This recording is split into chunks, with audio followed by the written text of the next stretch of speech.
தென்னாட்டுடைய சிவனை போற்றி என்று போற்றப்படும் சிவனுக்கே தென்னாட்டின் உள்ள கைலை தான் தென் கைலை என்று அழைக்கப்படும் வெள்ளியங்கிரி மலை.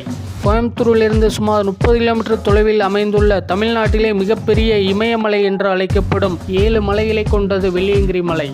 இறைவனை நேசிப்பவர்களையும் இயற்கையும் நேசிப்பவர்களையும் இதயம் கரைந்து ஈடுபடுகிற மலை. பங்குனி சித்திரை மாதங்களில் சிவகோஷம் எழுப்பிய வண்ணம் பக்தர்கள் கூட்டம் கூட்டமாக மலைவேறி வழிபடுதல் மலை.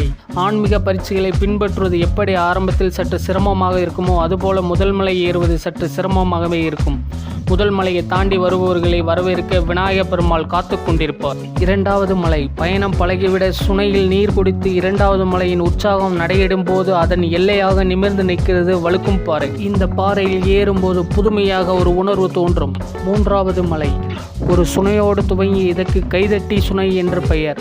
சித்தர்கள் நடமாட்டம் மிகுதி என்பதால் இன்று கைதட்டினால் பாறையின் இடுக்கிலிருந்து தண்ணீர் வரும் என்று ஒரு நம்பிக்கை. அதனாலே கைதட்டி சுனை என்று பெயர்.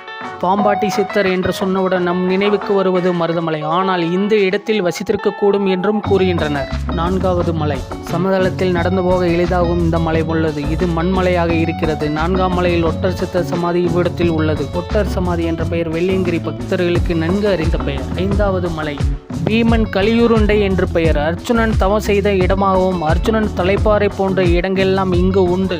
5 மற்றும் 6ஆம் மலைக்கு நடுவில் சேத்துகை குகை உள்ளன. இந்த குகையில் ஒரே நேரத்தில் 70 பேர் வரை தங்க முடியும் என்பது குறிப்பிடத்தக்கது. 6வது மலை இந்த மலை கீழ் நோக்கி இறங்கக்கூடியது. இங்கே உள்ள சுனை ஆண்டி சுனை. இது நீலி ஆற்றில் சேர்கிறது. இங்கே குளிப்பது மறக்க முடியாத சுகமாக அனுபவம் என்று கூறுகின்றனர்.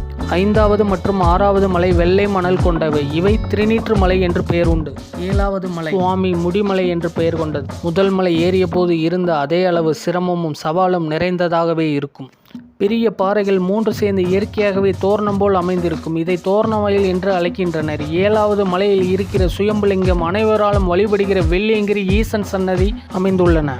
வெள்ளியங்கிரியின் எந்த ஒரு மலையையோ லிங்கத்தையோ வழிபட்டாலும் அவர்கள் அறம் பொருள் இன்பம் வீடு ஆகிய பலன் பெறுவார்கள் என்று பலராலும் கூறப்படுகிறது.